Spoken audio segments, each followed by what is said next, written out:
अस्सलाम वालेकुम dear friends, welcome to my YouTube channel शानवांग वन शॉट एफ। एंजॉय कर रहे हो ना स्टोरी को? पसंद आ रहा है ना स्टोरी? हाँ, पता है स्टोरी पसंद आ रहा है आप सबको। कोई बात नहीं, लाइक कर दीजिए और कमेंट करना ज़रूर कैसा लग रहा है, ठीक है। तो इस पार्ट के स्टार्टिंग में हम वांग जी को देखते हैं, जो गोसू पहुंच गया था अपनी डिसिपल्स के साथ। जब वो गोसू पहुंचता है तब उसे एक न्यूज़ मिलता है, जिसको सुनकर वांग जी पूरी तरीके से हैरान एंड शॉक था। वो धीरे धीरे करके अपने अंकल के रूम की तरफ जा रहा था। वो डिसिपल्स को आराम करने के लिए उसके रूम में भेज दिया था। वो सब अपने अपने रूम में जाकर आराम कर रहे थे, क्योंकि बहुत लंबा सफ़र तय करके वो लोग गोसू पहुँचे हैं। जब वांग जी अपने अंकल के रूम के अंदर पहुंचता है तब उसने देखा कि उसका गगा भी वहीं पर ही मौजूद है। वांग जी ने कहा, डिसिपल्स कुछ बातें कर रहे थे, ये आत्मा चुराने की बात क्या है? ये सुनकर उसके अंकल ने कहा, वांग जी, बहुत बड़ी एक मुसीबत सामने आया है। ये सुनकर वांग जी ने कहा, वही तो मैं पूछ रहा हूँ, ये मुसीबत कैसी है जिसकी बात आप कर रहे हो, और आत्मा चुराने की क्या बात हुई है? मुझे कुछ समझ में नहीं आ रहा है। तभी वांग जी की नज़र जाती है पास में रखे हुए 5 लाशों के ऊपर। उनको देखकर वांग जी ने कहा, इन्हें क्या हुआ है और ये ऐसे क्यों लेटे हुए हैं? अंकल कुरैन ने कहा, वही तो बात है वांग जी, दरअसल इनकी आत्मा चोरी हो गई है। वांग जी ने कहा, इनकी आत्मा चोरी हो गई है? सिचैन ने कहा, हाँ, हमने पुस्तक से पता लगाया कि इनकी आत्मा चोरी हो गई है, और जिसने भी इसकी आत्मा चोरी किया है उन्होंने इसके गले के ऊपर एक निशान छोड़ा है। ये देखकर वो लोग घबरा गए। फिर वांग जी ने कहा, रुकिए, ये निशान के बारे में मैंने कहीं पढ़ा है, ये तो इन लोहा की वजह से हुआ है। ये सुनकर लान कुरैन ने कहा, हाँ, ये निशान इन लोहा ने दिया है। वांग जी ने कहा, इन लोहा ने? फिर सिचैन ने कहा, जिसने भी इनकी आत्मा को छीना है उसके पास इन लोहा होगा, जिसके ज़रिए वो इनकी आत्मा को छीन रहा है ताकि इन लोहे की शक्ति वो बढ़ा सके। वांग जी ने कहा, इन लोहा? लेकिन इन लोहा तो सिर्फ इलिंग पिचियक के पास है।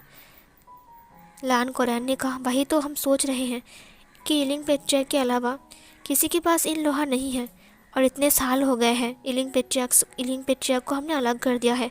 उसने कभी भी कुछ भी नहीं किया है। इतने साल हो गए हैं वो चुपचाप बैठा हुआ था, अचानक वो लोगों की आत्मा की क्यों छीन रहा है? वांग जी ने कहा, मुझे समझ में नहीं आ रहा है कि इलिंग पिचियक को आखिर हो क्या गया है। उसने समझौता किया था कि वो किसी को चोट नहीं पहुंचाएगा। हाँ, मुझे पता है कि किसी ने उसका फेस आज तक नहीं देखा है, लेकिन फिर भी मुझे उसकी बात सच्ची लगी थी। बट आज अचानक उसने लोगों की आत्मा क्यों छीनना स्टार्ट किया? ये सुनकर लान कुरैन ने कहा, लगता है उसे कुछ चाहिए, इसीलिए वो लोगों की आत्मा छीन रहा है। सिचैन ने कहा, हमारे पास के गांव में जल दानवों ने हमला किया था, जहां पर हमारे डिसिपल्स को लेकर मैं गया था। मैं दानवों को मिल नहीं पाया, लेकिन जब हम वापस आ रहे थे तब किसी ने कहा कि वहाँ पर कुछ लोग मरे पड़े हैं। जब मैं वहाँ पर गया तब देखा कि कुछ डिसिपल्स घायल हैं और कुछ डिसिपल बेहोश पड़े हुए हैं, और इनको मैंने देखा। वांग जी ने कहा, क्या ये मर गए हैं? सिचैन ने कहा, नहीं, ये नहीं मरे हैं, क्योंकि इसकी बॉडी जिंदा है। और यही बोलकर उन लोगों ने उनके ऊपर कुछ मंत्र का प्रयोग किया, और फिर वो 5 की 5 बॉडी उठकर बैठ गई। उसकी आंखें खुल गई। उनकी आंखों की कलर वाइट कलर का था। उनका जो बॉडी था उनमें से ब्लैक कलर का धुआं निकलने लगा। वांग जी ने कहा, ये क्या है? सिचैन ने कहा, देखो, उनकी आत्मा चुराने के बाद वो इनकी बॉडी को लेकर कुछ भी कर सकता है। वो हमारे ऊपर कभी भी हमला भी करवा सकता है। ये सुनकर वांग जी ने कहा, इलिंग पेट्रियर्क ने ऐसा क्यों किया? वो तो कभी ऐसा नहीं करता है, इतने सालों से वो चुप था। लान कुरैन ने कहा, मुझे लगता है वो इतने सालों से यही सब का वेट कर रहा था ताकि वो हमारे ऊपर अटैक करे। उसने अचानक गोसू लान के ऊपर अटैक इसलिए किया क्योंकि हमने समझौता किया था कि हम उसे सारे कबीले वालों से अलग कर रहे हैं। वांग जी ने कहा, वही तो, इसका मकसद क्या है? लान कुरैन ने कहा, हमें नहीं पता, हमारे पास जो ये लोहा है उसको सावधानी से रखना पड़ेगा। मुझे लगता है उसकी नज़र हमारे इन लोहा के ऊपर है। वांग जी, तुम क्या कहते हो? वांग जी ने कहा, मुझे नहीं पता, इन लोहा तो छिपाया हुआ है ना, वो कैसे ढूंढेगा? ये सुनकर सिचैन ने कहा, उसके पास एक टुकड़ा ऑलरेडी है, वो उसे आराम से ढूंढ सकता है, और तुम भूलो मत, उसके पास डेमोनिक पावर है। फांगजी ने कहा, वो तो है, क्या वो सब कुछ तबाह करने वाला है फिर से? एक बार और मौत की कारनामे शुरू होने वाली है। ये सुनकर कुरैन ने कहा, जब उसकी फैमिली ख़त्म हो गई थी तब वो बहुत गुस्से में था और वो सब पर अटैक कर रहा था। जिन लोगों ने उसकी फैमिली को मारा था उनसे वो बदला लिया था। फिर वो शांत हो गया था। समझौता के दौरान हमने कहा था कि तुम अकेला रहोगे। हमने उसे कई बार कहा कि प्लीज़ इस डेमोनिक पावर को छोड़ दो, बांसुरी को छोड़ दो और इन लोहा को हमारे हवाले कर दो। हम उसे नष्ट कर देंगे या फिर कहीं छुपा देंगे, जैसे कि गुस्सू में हमने एक छुपा कर रखा है, वैसे ही हम उसे छुपा देंगे। लेकिन वो समझौता कर नहीं रहा था, इसीलिए हमने उन्हें अलग कर दिया। वो कुछ वैंस को लेकर अलग हो गए जो लोग उसे सपोर्ट कर रहे थे। हाँ, ये सुनकर वांगजी ने कहा, तो हम इनको क्या कर सकते हैं? क्या इनकी आत्मा वापस नहीं आ सकती है? कुरैन ने कहा, यह आत्मा वो इन लोहे में कैद हो चुका है। जब तक इन लोहा यहाँ पर नहीं आएगा तब तक इनकी आत्मा वापस नहीं आएगी। वांगजी ने कहा, तो हम इनका क्या करेंगे? सिचैन ने कहा, हम इन्हें कुछ नहीं कर सकते हैं। ये कभी भी यहाँ से जा सकते हैं, कभी भी यहाँ से गायब हो सकता है। उनके पास जा सकता है जिसने इसकी आत्मा को चुराया है। वांगजी ने कहा, इलिंग पेट्रिया के पास? सिचैन ने कहा, हाँ, इलिंग पेट्रिया के पास।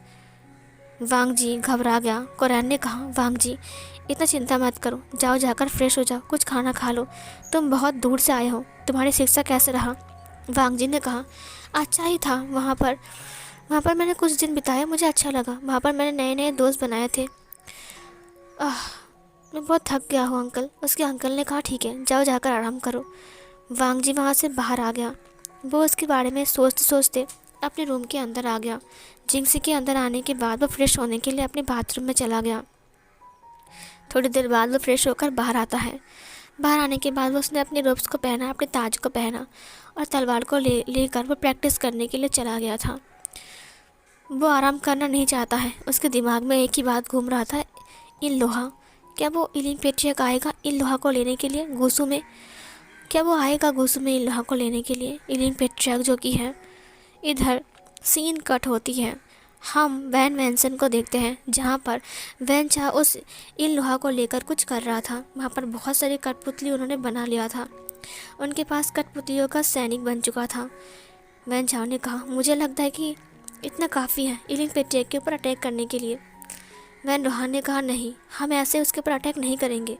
पहले हम लोगों को ये समझाएंगे कि ये सब काम हम नहीं बल्कि इलिंग पेट्रिया कर रहा है, ताकि सब लोग इलिंग पेट्रिया के ऊपर भड़क जाए और सब लोग उसके ऊपर अटैक करें। क्या कहते हो? ये सुनकर उन लोगों ने कहा, हाँ, सही कहा आपने, हम ऐसा ही करेंगे। इलिंग पेट्रिया के ऊपर सबको भड़का देंगे और फिर धीरे धीरे करके लोग उसके और भड़क जाएंगे और फिर सब लोग अटैक करेंगे। इलिंग पेट्रिया जब सबको संभाल नहीं पाएगा तब हम अपनी इन लोहा को लेकर उसके ऊपर अटैक कर देंगे। हमारे पास ज़्यादा पावर होने की वजह से हम उसे हरा सकते हैं और उसके बाद जब इलिंग पेट्रिया मर जाएगा तब हम उसकी इन लोहा को छीन लेंगे। फिर इन लोहा को पूरा करने के बाद हम पूरी दुनिया के ऊपर राज करेंगे। क्या कहते हो फादर? वैन रोहान ने कहा, हाँ, सही कहा तुमने वैन चाओ, हम ऐसा ही करेंगे। दिमाग से काम लेना पड़ेगा, कोई काम जल्दबाजी में मत करना। वैन चाओ ने कहा, तो फिर हमें अगला लोहा कहाँ पर ढूंढना चाहिए? ये सुनकर वैन रोहान ने कहा, तुमने गुस्सू के ऊपर अटैक किया था ताकि उन्हें ऐसा लगे कि इलिंग पेट्रिया को उनसे बहुत ज़्यादा गुस्सा है। एक काम करते हैं, क्यों ना पहला हम लोहा गुस्सू का ही ले ले। ये सुनकर वैन चाओ ने कहा, बट गुस्सू का लोहा लेना इतना आसान नहीं है, उसके लिए हमें गुस्सू जाना पड़ेगा, और जबकि गुस्सू के साथ हमारा रिश्ता उतना अच्छा नहीं है। ये सुनकर वैन रोहान ने कहा, क्यों ना हम अपने रिश्ते को बढ़ा ले। वैन चाओ ने कहा, बढ़ाले का मतलब क्या है? वैन रोहान ने कहा, गुस्सू का ओमेगा प्रिंस लान वांगजी, अभी तक उसकी शादी नहीं हुई है ना वैन चाओ? वैन चाओ ने कहा, हाँ पिताजी, अभी तक गुस्सू प्रिंस लान वांगजी का शादी नहीं हुई है, जो कि बहुत ज़्यादा खूबसूरत है, बेहद खूबसूरत। वैन रोहान ने कहा, मैंने सुना है कि तुम्हें वो काफ़ी पसंद है। वैन चाओ ने कहा, हाँ, मुझे काफ़ी पसंद है। वैन रोहान ने कहा, क्यों ना हम शादी का प्रस्ताव रखें। वैन चाओ ने कहा, क्या वो लोग मानेंगे? वैन रोहान ने कहा, हाँ, ज़रूर मानेंगे, क्यों नहीं मानेंगे। हम कल ही उनके वहाँ पर स्क्रॉल भेजेंगे, ठीक है? वैन चाओ ने कहा, ओ पापा आप कितने अच्छे हो। सीन कट होता है। वांग जी झरने के ऊपर अपनी तलवारबाजी का प्रैक्टिस कर रहा था। वो जब तलवारबाजी का प्रैक्टिस कर रहा था तब वांग जी उसके बारे में सोच रहा था, इन लोहे के बारे में। वो हर वक्त इन लोहे के बारे में सोच रहा था। सोचते सोचते अचानक उसका पैर फिसल गया और नीचे गिर गया। वो एक पेड़ की टहनी को पकड़ लिया और वहाँ से चिल्लाते हुए कहा, कोई है यहाँ पर, मेरी मदद करो, मैं यहाँ पर लटक गया हूँ। बट वहाँ पर कोई भी नहीं था उस टाइम। वांग जी का तलवार एक हाथ में था और दूसरे हाथ में वांग जी ने टहनी को पकड़ के रखा था। तभी ऊपर से उसे एक पैर की राहत मिलती है तो ऊपर देखता है। उसने कहा, देखो मुझे बचाओ, और फिर वो रुक गया। उसने कहा, तुम? वहाँ पर कोई और नहीं बल्कि विभूषण था। विंग उसे देखकर हंसते हुए कहा, वाह, सच कहूँ तो पहली बार देख रहा हूँ एक खरगोश चिल्ला रहा है मदद के लिए। वांग जी ने कहा, खरगोश? क्या तुमने मुझे खरगोश कहा? विंग ने कहा, नहीं तो तुम्हें खरगोश मैं क्यों कहूँगा, तुम तो एक क्यूट से बनी हो। वांग जी ने कहा, बकवास बंद करो, मुझे पता है तुम मुझे नहीं बचाओगे। विंग ने कहा, है जाने मन, मैं तुमसे इतना प्यार करता हूँ और तुम्हें नहीं बचाऊंगा, किसने कहा? विंग ने कहा, अपना हाथ दो। वांग जी ने कहा, नहीं, मुझे तुम्हें अपना हाथ नहीं देना है, भले मैं गिर ना जाऊँ। विंग ने कहा, सच में तुम्हें गिरना है? तो क्या मैं इसको काट दूँ? वांग जी ने कहा, ऐसा मत करो, मैं नीचे गिर जाऊँगा, ये बहुत गहरा है, मैं डूब गया तो मुझे तैरना भी नहीं आता है। वांग जी ने विंग को देखा। विंग ने कहा, मुझे तैरना आता है। विंग नीचे आ गया और फिर उसके हाथ को पकड़ते हुए कहा, चलो नखरे करना बंद करो, ऊपर आ जाओ। उसके बाद वो खींचकर वांग जी को ऊपर उठाता है। वांग जी ने कहा, हाँ, बच गया, मुझे लगा था कि आज मैं नीचे गिर जाऊंगा। विंग ने कहा, मेरे रहते तुम नीचे गिर जाओगे, तुमने सोची भी कैसे मैं डार्लिंग। ये सुनकर वांग जी ने कहा, देखो ये सब अनाप शनाप बातें करना बंद करो, मुझसे फ्लर्ट मत करो, वैसे मैं बहुत ज़्यादा मुश्किल में हूँ समझे, और तुम्हारा शुक्रिया मुझे बचाने के लिए। विंग ने कहा, इतना नखरे क्यों दिखा रहे हो मुझे? वांग जी ने कहा, क्योंकि तुम मुझसे फ्लर्ट कर रहे हो। विंग ने कहा, वैसे लानवांग जी, तुम इतने मुश्किल में क्यों और क्या सोच रहे थे जो तुम इससे गिर गए? मैं तब से तुम्हें देख रहा था। वांग जी ने कहा, तुम छुपकर मुझे देख रहे थे? एक मिनट रुको, तुम घूसू में कैसे पहुंच गए? तुम घूसू के अंदर कैसे आए और तुम घूस में घुसे कैसे? विंग ने कहा, ये तो अपन का जलवा है, जहाँ जहाँ तुम वहाँ वहाँ मैं। वांग जी ने कहा, बकवास बंद करो, तुम छुप कर आए हो ना हमारे कबीले में, तुम्हें पता भी है तुम्हें पनिशमेंट मिल सकती है। विंग ने कहा, बट किसी को पता ही नहीं है कि मैं अंदर आया हूँ। वांग जी ने कहा, मुझे पता है। मैं चिल्लाकर तभी विंग ने वांग जी की मौत को पकड़ते हुए कहा, ऐसी गलती मत करना वरना मैं तुम्हें फिर से यहाँ पर फेंक दूंगा, समझे? वांग जी ने उसके हाथ पर काटते हुए कहा, तुम बहुत अजीब इंसान हो, पता नहीं कहाँ से उड़कर आ जाते हो। विंग ने कहा, मैं तब से तुम्हें देख रहा था उस पेड़ के ऊपर बैठकर कि तुम कैसे प्रैक्टिस कर रहे हो, तुम्हारी प्रैक्टिस मुझे बहुत ज़्यादा अच्छी लगी, बट तुम बहुत खोए खोए से थे और अचानक फिसल कर गिर गए। वांग जी ने कहा, हाँ, वो बहुत बड़ी मुसीबत आ गई ना, इसीलिए। ये बोलकर वो झरने के ऊपर से नीचे आ गया। विंग उसके पीछे पीछे आते हुए कहा, एक मुश्किल आ गई है। वांग जी नीचे बैठ गया, वो बहुत थक गया था। वो अपनी रूप से पसीने को पोंछते हुए कहा, हाँ सही कहा तुमने, हमारे कबीले में। फिर वांग जी रुक गया। उसने विंग को देखते हुए कहा, मैं तुम्हें क्यों बताऊँ? विंग ने कहा, तुम मुझे नहीं बताओगे? वांग जी ने कहा, नहीं, और वैसे भी तुम होते कौन हो पूछने वाला? हाँ। विंग ने कहा, मैं तुम्हारा दोस्त हूँ। वांग जी ने कहा, दोस्त? और तुम? बट मैंने तुम्हें अपना दोस्त नहीं बोला है, समझी? ये सुनकर विंग ने कहा, ऐसा मत बोलो लानवांग जी, मैं तुम्हारा दोस्त हूँ। ये बोलकर वो बैठ गया। तुम मुझे बोल सकते हो सके तो मैं तुम्हारा कोई हेल्प भी कर सकता हूँ। ये सुनकर उसने कहा, हेल्प? क्या तुम मेरी हेल्प कर सकते हो? नहीं, तुम हेल्प नहीं कर सकते हो। हाँ। विंग ने कहा, वाह क्या है वो तो बताओ। वांग जी ने कहा, विंग, तुम इलिंग में रहते हो ना? विंग ने कहा, हाँ, मैं इलिंग में रहता हूँ। वांग जी ने कहा, तुम अकेले रहते हो इलिंग में? विंग ने कहा, हाँ, मैं इलिंग के गांव में रहता हूँ अकेले ही। फिर वांग जी ने कहा, वहाँ का राजा इलिंग पेट्रियक है ना? ये सुनकर विंग थोड़ा चुप रह गया। उसके बाद उसने वांग जी को देखते हुए कहा, अब तुम्हें नहीं पता है क्या? वांग जी ने कहा, पता है मुझे, वहाँ का राजा इलिंग पेट्रियक है। और तुमने कभी उसे देखा है क्या, क्योंकि तुम तो इलिंग पे रहते हो? विंग दंग रह गया, वो चुप हो गया। विंग ने कहा, तुम उसके बारे में क्यों पूछ रहे हो? वांग जी ने कहा, नहीं, दरअसल इलिंग पेट्रियक को किसी ने कभी भी नहीं देखा है, इसीलिए मैं पूछ रहा हूँ कि इलिंग पेट्रियक असल में दिखता कैसा है।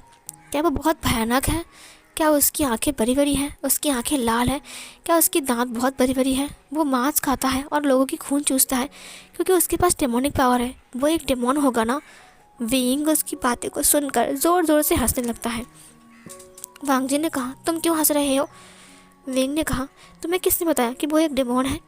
वांग जी ने कहा, हो सकता है ना, मैंने सुना है कि वो इंसानों की मांस खाता है, छोटे बच्चों की मांस खाता है, कब्रों से हड्डी को उठाकर चबाता है। ये सुनकर विंग ने कहा, क्या? विंग ज़ोर ज़ोर से हंसने लगता है। वांग जी उसे चुप कराते हुए कहा, तुम चुप रहो, इतना क्यों हंस रहे हो तुम?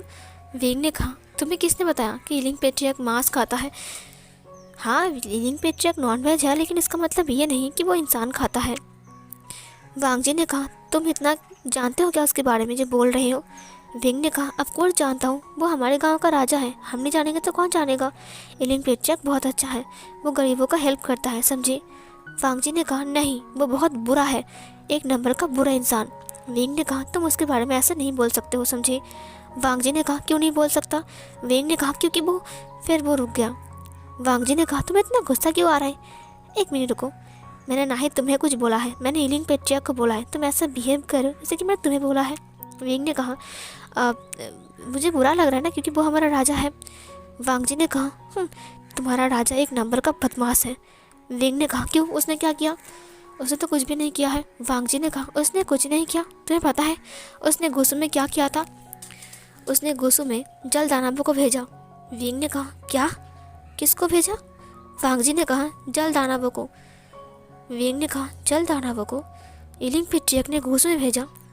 वांग जी ने कहा, हाँ, जिसकी वजह से हमारे कई सारे डिसिपल्स घायल हैं और कुछ डिसिपल को अभी भी होश नहीं आए और कुछ की तो आत्मा भी छीन लिया है उसने।